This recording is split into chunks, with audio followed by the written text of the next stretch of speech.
Alright guys, Joe from Prepper in the Woods, and I'm just going to do a quick video today on my Victorinox camping knife, multi-tool. So as you can see here, I put a little ferro rod here, which is on a little kind of a clip that I got off Wish, so you can just take it on and off and use it.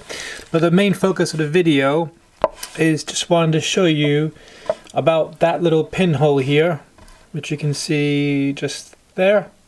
So that's where the pin goes, and I've seen various prices online between £1, $1, all the way up to $3. So I'm trying to find a budget option to this, and I did find one, which is, if you go to Poundland or Dollar Store, just pick up a sewing kit which has one of these in it, and on these the pin has a little fat bit there, if you can see. Let's see if I can focus a bit. Alright, so on here it has a little bit of a fatter bit than the needle itself, and it has a round ball in the end.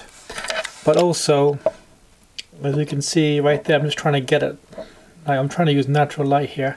So there, the pin itself, see, it stops at the fat bit, just there, right there. It stops at the fat bit and then just fits in perfectly. So now you have this nice little ball on the end here, but also when you put the corkscrew down, the corkscrew will stop it from falling out as well, so you won't lose it.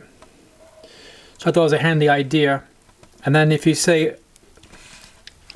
want to get it out, you have much more easier way of getting it out, because you have this ball to grab.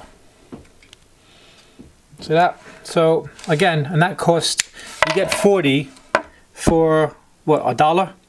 So even if you lose one, you still got plenty to play with, and it's still useful. So just quick tip for me: if you have Victorinox multi-tool that takes pins, just get one of these. Thanks guys for watching, and I'll catch you next video. Bye.